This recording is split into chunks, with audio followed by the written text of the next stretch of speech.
नमस्ते दोस्तों, आज हम श्री देवी दुर्गा कवच का पाठ हिंदी में करेंगे। इस पाठ से शरीर के समस्त अंगों की रक्षा होती है। यह पाठ महामारी से बचाव की शक्ति देता है। यह पाठ संपूर्ण आरोग्य का शुभ वरदान देता है और यह अत्यंत गोपनीय पाठ है। इसे पूरी पवित्रता के साथ किया जाना चाहिए। प्रस्तुत है श्री दुर्गा कवच हिंदी में। ओम नमः चंडिकाये। मार्कंडेय जी ने कहा, हे पितामह, जो इस संसार में परम गोपनीय तथा मनुष्यों की सब प्रकार से रक्षा करने वाला है और जो अब तक आपने किसी दूसरे के सामने प्रकट नहीं किया हो, ऐसा कोई साधन मुझे बताइए। ब्रह्मा जी ने कहा, ऐसा साधन तो एक देवी का कवच ही है, जो गोपनीय से भी परम गोपनीय, पवित्र तथा संपूर्ण प्राणियों का उपकार करने वाला है। महामुने उसे श्रवण करें। प्रथम नाम शैलपुत्री है, दूसरी मूर्ति का नाम ब्रह्मचारिणी है, तीसरा स्वरूप चंद्रघंटा के नाम से प्रसिद्ध है, चौथी मूर्ति को कुष्मांडा कहते हैं, पांचवी दुर्गा का नाम स्कंद माता है, देवी के छठे रूप को कात्यायनी कहते हैं, सातवां कालरात्रि और आठवां स्वरूप महागौरी के नाम से प्रसिद्ध है। नवीं दुर्गा का नाम सिद्धिदात्री है। ये सब नाम सर्वज्ञ महात्मा वेद भगवान के द्वारा ही प्रतिपादित हुए हैं। जो मनुष्य अग्नि में जल रहा हो, रणभूमि में शत्रुओं से घिर गया हो, विषम संकट में फंस गया हो तथा इस प्रकार भय से आतुर होकर जो भगवती दुर्गा की शरण में प्राप्त हुए हों, उनका कभी कोई अमंगल नहीं होता। युद्ध समय में संकट में पड़ने पर भी उनके ऊपर कोई विपत्ति दिखाई नहीं देती। उन्हें शोक, दुख और भय की प्राप्ति नहीं होती। जिन्होंने भक्तिपूर्वक देवी का स्मरण किया हो, उनका निश्चय ही अभ्युदय होता है। देवेश्वरी, जो तुम्हारा चिंतन करते हैं, उनकी तुम निःसंदेह रक्षा करती हो। चामुंडा देवी प्रेत पर आरूढ़ होती हैं, वाराही भैंसे पर सवारी करती हैं, ऐन्द्री का वाहन ऐरावत हाथी है, वैष्णवी देवी गरुड़ पर ही आसन जमाती हैं, माहेश्वरी वृषभ पर आरूढ़ होती हैं, कौमारी का वाहन मयूर है, भगवान विष्णु की प्रियतमा लक्ष्मी देवी कमल के आसन पर विराजमान हैं और हाथों में कमल धारण किए हुए हैं। वृषभ पर आरूढ़ ईश्वरी देवी ने श्वेत रूप धारण कर रखा है। ब्राह्मी देवी हंस पर बैठी हुई हैं और सब प्रकार के आभूषणों से विभूत। इस प्रकार ये सभी माताएं सब प्रकार की योग शक्तियों से संपन्न हैं। इनके सिवा और भी बहुत सी देवियां हैं, जो अनेक प्रकार के आभूषणों की शोभा से युक्त तथा नाना प्रकार के रत्नों से सुशोभित हैं। ये संपूर्ण देवियां क्रोध में भरी हुई हैं और भक्तों की रक्षा के लिए रथ पर बैठी हुई दिखाई देती हैं। ये शंख, चक्र, गदा, शक्ति, हल और मूसल, खेटक और तोमर, परशु, पास, कुंत और त्रिशूल एवं उत्तम सारंग, धनुष आदि अस्त्र शस्त्र अपने हाथों में धारण करती हैं। दैत्यों के शरीर का नाश करना, भक्तों को अभय दान देना और देवताओं का कल्याण करना, यही उनके शस्त्र धारण करने का उद्देश्य है। महान रौद्र रूप, अत्यंत घोर पराक्रम, महान बल और महान उत्साह वाली देवी, तुम महान भय का नाश करने वाली हो, तुम्हें नमस्कार है। तुम्हारी ओर देखना भी कठिन है। शत्रुओं का भय बढ़ाने वाली जगदम्बिके, मेरी रक्षा करो।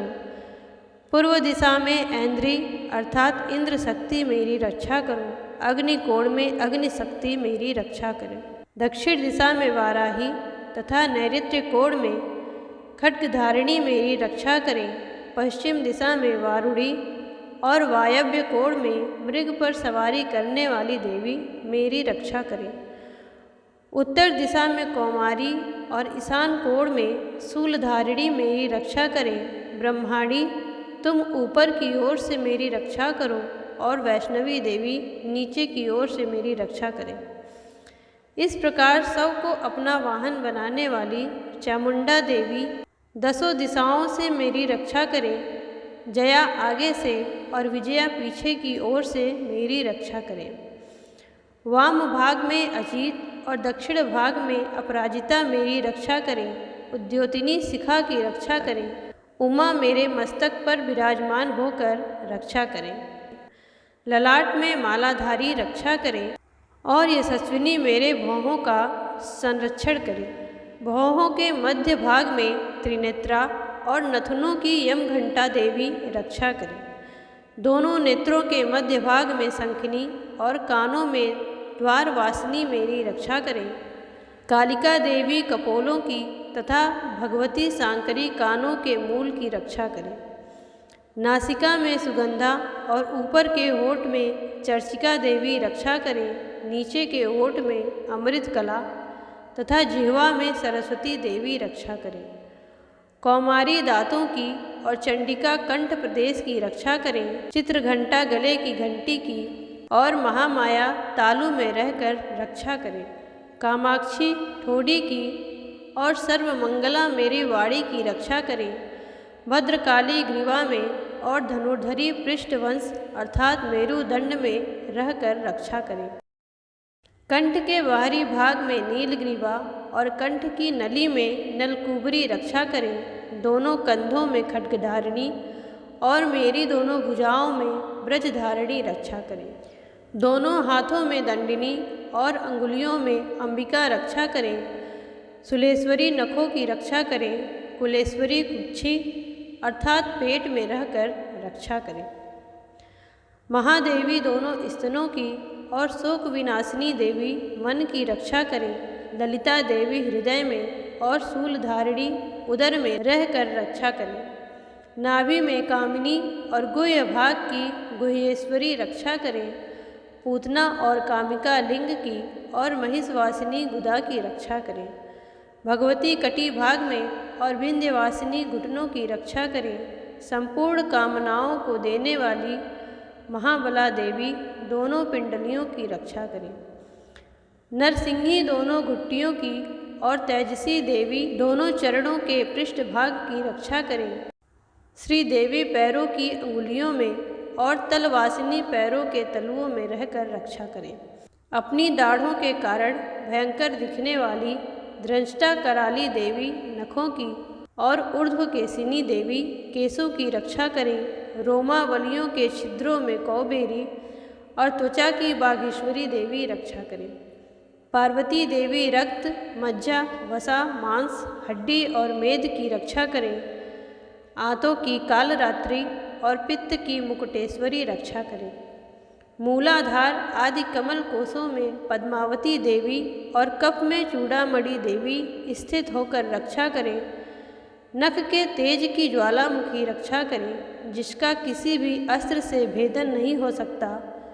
वह अभेद्य देवी शरीर की समस्त संधियों में रहकर रक्षा करें। ब्रह्माणी आप मेरे वीर्य की रक्षा करें। छत्रेश्वरी छाया की रक्षा करें।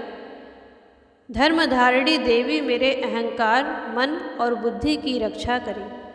हाथ में वज्र धारण करने वाली वज्रहस्ता देवी मेरे प्राण, अपान, व्यान, उदान और समान वायु की रक्षा करें। कल्याण से शोभित होने वाली भगवती कल्याण शोभना मेरे प्राण की रक्षा करें।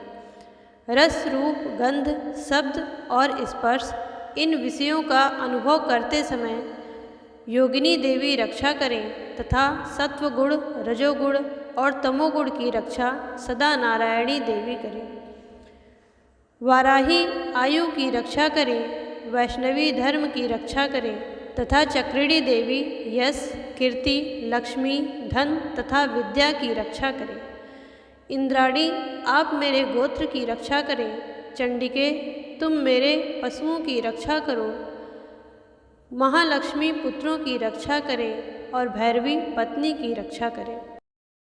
मेरे पथ की सुपथा तथा मार्ग की क्षेम करी रक्षा करें। राजा के दरबार में महालक्ष्मी रक्षा करें तथा सब ओर से व्याप्त रहने वाली विजया देवी संपूर्ण भयों से रक्षा करे। हे देवी, जो स्थान कवच में नहीं कहा गया है अतएव रक्षा से रहित है, वह सब तुम्हारे द्वारा सुरक्षित हो, क्योंकि तुम विजयशालिनी और पापनाशिनी हो। यदि अपने शरीर का भला चाहे तो मनुष्य बिना कवच के कहीं भी एक पग भी न जाए, कवच का पाठ करके ही यात्रा करे। कवच के द्वारा सब ओर से सुरक्षित मनुष्य जहाँ जहाँ भी जाता है वहाँ वहाँ उसे धन लाभ होता है तथा संपूर्ण कामनाओं की सिद्धि करने वाली विजय की प्राप्ति होती है। वह जिस जिस अभिष्ट वस्तु का चिंतन करता है उसको निश्चय ही प्राप्त कर लेता है। वह पुरुष इस पृथ्वी पर तुलना रहित महान ऐश्वर्य का भागी होता है। कवच से सुरक्षित मनुष्य निर्भय हो जाता है, युद्ध में उसकी पराजय नहीं होती तथा वह तीनों लोकों में पूजनीय होता है।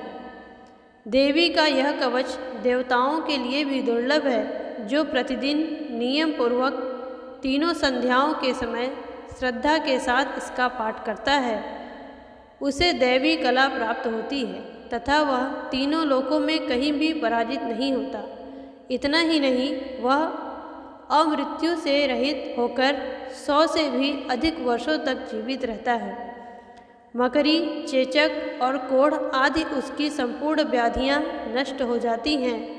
कनेर, भांग, अफीम, धतूरे आदि का स्थावर विष, सांप और बिच्छू आदि के काटने से चढ़ा हुआ जंगम विष तथा आइफेन और तेल के संयोग आदि से बनने वाला कृत्रिम विष, ये सभी प्रकार के विष दूर हो जाते हैं, उनका कोई भी असर नहीं होता। इस पृथ्वी पर मारण, मोहन आदि जितने भी अभिचारिक प्रयोग होते हैं तथा इस प्रकार के जितने मंत्र यंत्र होते हैं, वे सब इस कवच को हृदय में धारण कर लेने पर उस मनुष्य को देखते ही नष्ट हो जाते हैं। ये ही नहीं, पृथ्वी पर विचरण करने वाले ग्राम देवता, आकाशचारी देव विशेष, जल के संबंध से प्रकट होने वाले गण, उपदेश मात्र से सिद्ध होने वाले निम्न कोटि के देवता, अपने जन्म के साथ प्रकट होने वाले देवता, कुल देवता, माला अर्थात कंठमाला आदि, डाकिनी साकिनी अंतरिक्ष में विचरण करने वाली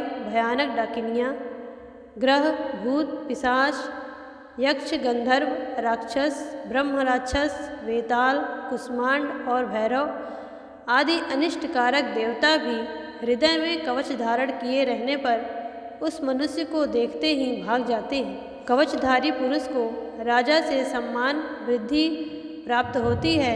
यह कवच मनुष्य के तेज की वृद्धि करने वाला और उत्तम है।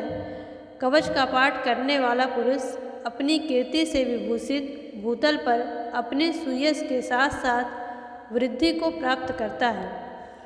जो पहले कवच का पाठ करके उसके बाद सप्तशती चंडी का पाठ करता है, उसकी जब तक वन, पर्वत और जंगलों सहित यह पृथ्वी टिकी रहती है, तब तक यहाँ पुत्र पौत्र आदि संतान परंपरा बनी रहती है। फिर देह का अंत होने पर वह पुरुष भगवती महामाया के प्रसाद से उस नित्य परम पद को प्राप्त होता है, जो देवताओं के लिए भी दुर्लभ है। वह सुंदर दिव्य रूप धारण करता है और कल्याणमय शिव के आनंद का भागी होता है। इस प्रकार श्रीदेवी का कवच पूरा हुआ।